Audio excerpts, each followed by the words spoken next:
بسم الله والحمد لله والصلاة والسلام على رسول الله أما بعد.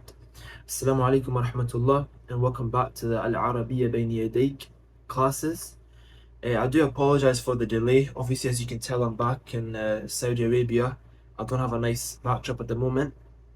And the reason I didn't upload was because I had something pretty significant going on, which I have made a video about, inshallah, so stay tuned for that. And I really hope you can't hear my AC in the background. And if you can, I hope I can edit it out. Hopefully, as we move on, the quality will improve, bi'idhnillah. Okay, so really quickly, I just want to discuss one thing that we didn't discuss last time. We discussed, for example, وَهَذَا جَدُّهُ Abdul Muttalib, and this is his grandfather, Abdul Muttalib. To say his after a noun, like kitabuhu, his book, jadduhu, his grandfather. To say her book, you say kitabuha. And to say her grandfather, you say jadduha. Right? So jadduha would be like this. Jadduha. That's for any noun you want to make it for her. You put a ha at the end instead of a hu. Now let's get started with al-hiwar al-thalith. First, you've got al-um and al-ab. So we discussed the words for father and mother is walid and walidah. But to just say mum and dad, it's for dad it's ab, and for mum it's right? So it's like father, mother, mum and dad, walid, walida, and ab, father, mother, dad, mum, respectively. So here we've got al, so al we obviously know means the, so you've got the mum, and we've got al ab, which is the dad. So the mum, she says هذا أذان الفجر. هذا we know already is this, the masculine this. Adhan, you probably figure out, is the adhan, the call to prayer. And al-fajr is obviously the salah, the fajr prayer. So here she's saying هذا أذان الفجر. This is the adhan of al-fajr. Or this is the fajr adhan, or however you want to say it. Al-ab, then he says Allahu Akbar, Allahu Akbar. Allah is the greatest, Allah is the greatest. أين الأولاد. أين is where. I'm not sure if you discussed that. I think maybe it's the first time. Aina just literally means where, right? It's a question word for where. Al-awlad. Al-awlad, the awlad is children. Children. Aina al-awlad. Where is the children, or where are the children? Al-um, excuse me. Al-um, she says, Sa'id fil hammam yatawadda. Sa'id is obviously his name. Fi means in. Al-hammam, the hammam is bathroom. Al-hammam, the bathroom. Yatawadda. Yatawadda is the first verb we're discussing, which means he is doing wudu. He is doing wudu.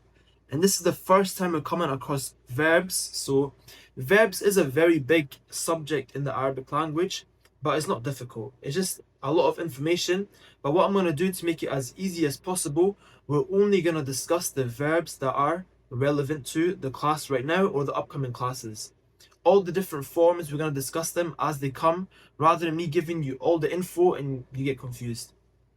So this is a present tense verb, and it's the male version, right? He is doing wudu right now, okay? The way to know it's a present tense verb, and that is for a he, a male, is the ya at the beginning. Okay? Yatawadda. If it was something else, for example, she is doing wudu, it would start with a ta. Tatawadda. Tatawadda. But here he's talking about he is doing wudu, so it's yatawadda. Again, if you don't understand that 100%, just bear with me, you'll get it as we go along the class. It's not difficult. Al-ab, so here she's saying first of all, al-um, that Sa'ad is in the bathroom, he is doing wudu. Or he is making his wudu, however you want to say it. Then al-ab, he says, wa aina, wa, and, aina, where, Sa'id, and where is Sa'id. And al-um, she says, Sa'id fil ghurfa yaqra'ul Qur'an. Sa'id is his name, fi is in, al-ghurfa, the ghurfa room. The room. يقرأ, again another word, يقرأ, يقرأ. He is reading Al-Quran. He is reading the Quran. So يقرأ is literally the verb for he is reading. For she, we would say تقرأ, right? Or يقرأ, تقرأ. He is reading the Quran, she is reading the Quran. Okay. Al-Ab, then he says, وَأَيْنَ سَعِيدَةٌ. And where is Sa'ida? So Sa'id and Sa'ida is both the male and female version respectively. And this is a fun little fact, if you know anyone called Sa'id or Sa'ida, their name literally means happy. So Sa'id is the masculine version of happy, and Sa'ida is the feminine version of happy. So literally, you can literally just say Ana Sa'id if you want to say I am happy. So if you know anyone with that name, then you can let them know. So Al-Ab, he's saying, the dad, he's saying, وَأَيْنَ سَعِيدَةٌ, and where is Sa'ida? Al-She responds by saying, Sa'ida fil musalla tusalli. So Sa'ida is in al-musalla. Al-musalla is like a prayer area, right? Maybe it's like a place in the house, a specific place they've set in the house for prayer. Or sometimes, you know, at work, or for example here in the university, they have a musalla in almost each university building. Just like a prayer room, a prayer area, right? That's a musalla. It's different from a mosque. Sa'ida fil musalla. Sa'ida is in the prayer area. Tusalli, or prayer room. Tusalli. Tusalli is the verb for pray. Again, she's a female, so it starts with a ta. She is pray, right? She is pray. If you want to say he is praying, again, instead of a ta, it will be a ya at the start. Yusalli, right? But here it's a female. Sa'ida fil musalla tusalli. Sa'ida is in the prayer room. She is praying. Al-Ab, then he says, أين المعطف, right? The dad obviously has a lot of questions. أين means where again. Al-Mi'taf is the jacket. Okay? The jacket. Even though many people here, you hear them say al-jacket. Al-jacket as well, right? But al-Mi'taf is the jacket.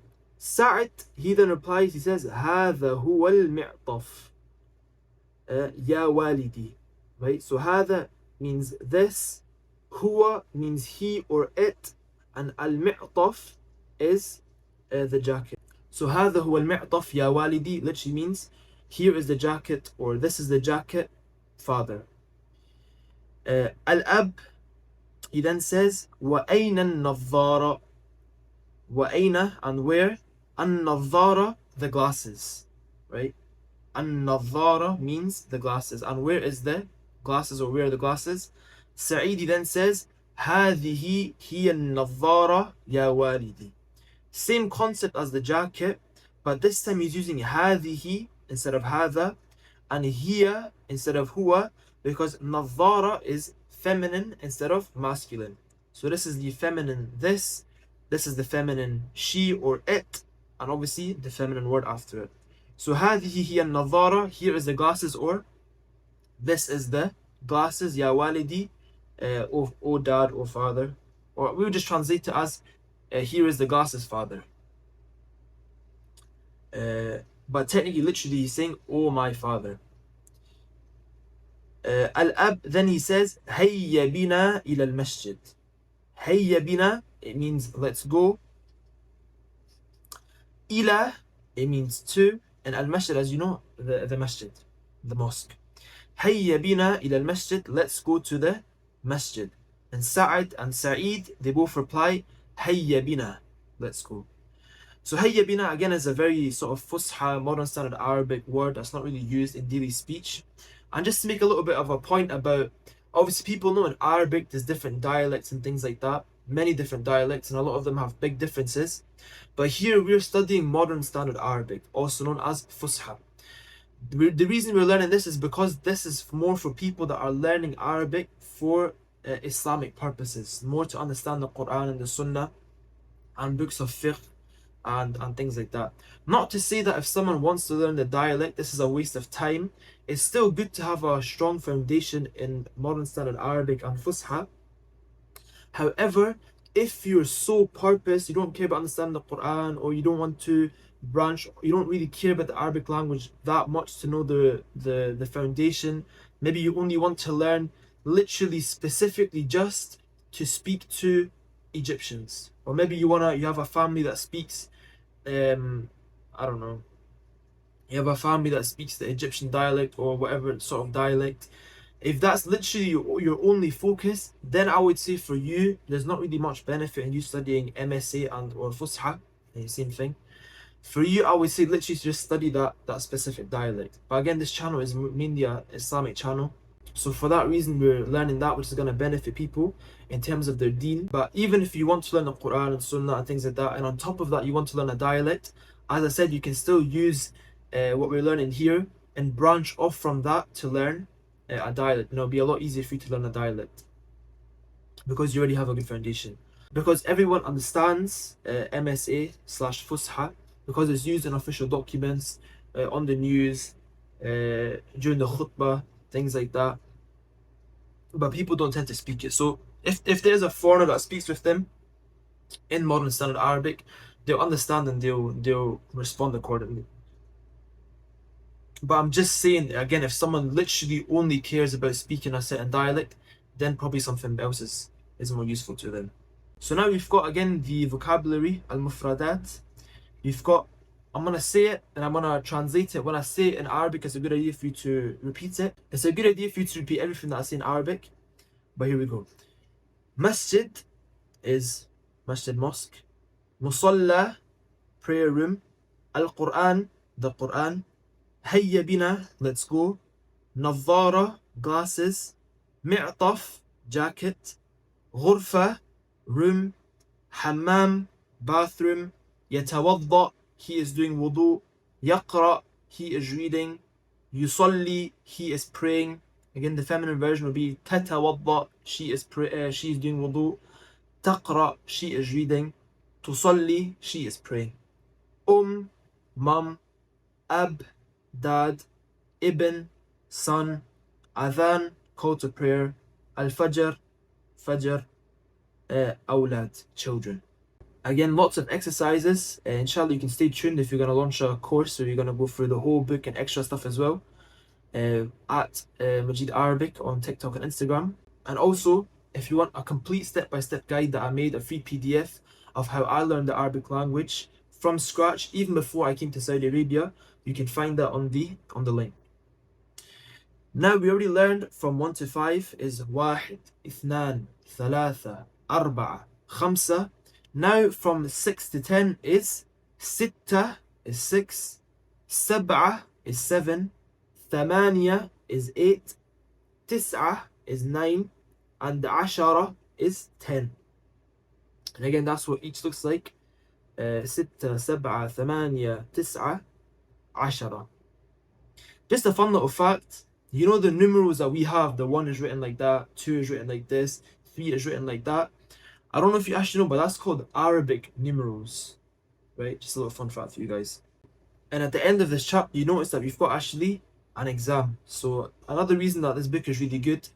As I said, we're not going to go through that here. Inshallah, stay tuned at Majid Arabic for future announcements when we go through the full book and more, inshallah ta'ala. Or you can send me a message as well at Majid Arabic to see if I can teach you one-to-one. Okay, now we've got Al-Wahdatu Thalitha. Al-Wahda, the chapter or the unit. Al-Thalitha, the third. So the third chapter, alhamdulillah, we've come so far. You should pat yourself on the back. As-Sakan. As-Sakan, which means like residence. To do with where you live in houses and things like that. Residence. Let's get straight into it. We've got Al-Hiwar Al-Awwal, the first conversation. We've got Ahmed and Hassan. Assalamu alaikum. And he says, Wa alaikum assalam. أين تسكن؟ أسكن في حي المطار. وأين تسكن أنت؟ أسكن في حي الجامعة. هل تسكن في بيت؟ نعم، أسكن في بيت. وهل تسكن في بيت؟ لا، أسكن في شقة. ما رقم شقتك؟ 5. وما رقم بيتك؟ 9. Let's go through it step by step. So first you have Ahmed saying Assalamu alaikum. Hassan replies with Wa alaikum assalam. Then we've got أين تسكن. أين we know is where. تسكن is you live. You live. Right? So we already discussed the he and the she version of a verb. For example, he is reading is يقرأ. She is reading is تقرأ. And now if you want to say you for a male, if you're speaking to a male, it's also تقرأ. How do you know the difference? You know it by the context. Okay, so just remember here, أين تسكن, this ta is for you. Where do you live? أسكن في حي المطار. I live, أسكن. So again, a new version of a verb. Now you want to talk about me. You start out now with a hamza. أسكن. أقرأ, I am reading. أصلي, I am praying. So when it starts with a hamza, that's for me, I. أسكن, I live. في, in, حي المطار. حي is a word that's used in like Middle Eastern countries. I know it's used in Saudi Arabia. I'm not sure about other countries, but حي means like a residence or like area. The city is split up into different areas, right? حي this, حي that, حي, etc., right? So the city is split up into different areas based on a certain thing, as you're going to learn here. And that's basically what it means. So it's like area or residence or district. And al-matar means airport. So here he's basically saying, أسكن في حي المطار. I live in the airport district. Right? Obviously, حي المطار will have the airport close to it. That's why it's called that. Or in it. وأين تسكن أنت? And where تسكن?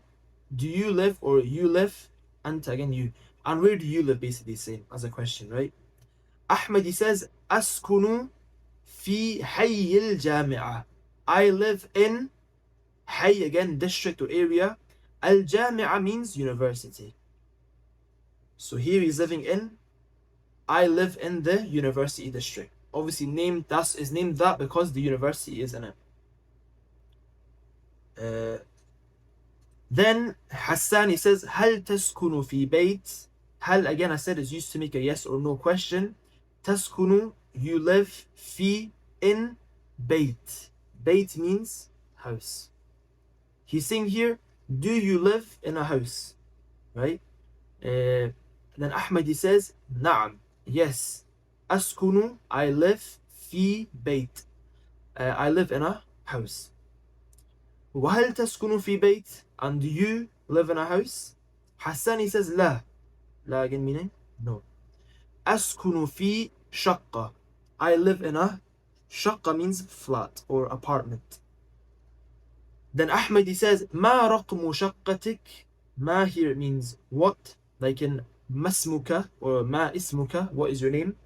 ما is what, رقم is number, and شقتك is your flat. Basically saying, what is the number of your flat?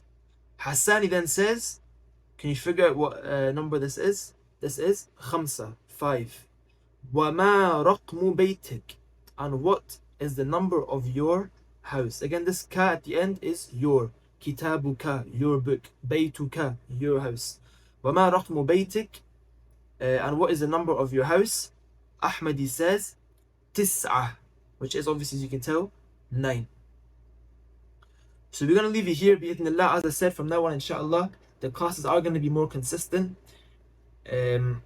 As I said, to get that PDF, you can click on the link. If you want to inquire about one-to-one classes, send me a DM at Majid Arabic, and also follow us for announcements for a future course, bi'idhnillah, where we cover this and extra stuff that you won't find in this book, and also go through all the exercises and exams to make sure that what you learn, you don't forget. سبحانك اللهم بحمدك أشهد أن لا إله إلا أنت أستغفرك وأتوب إليك.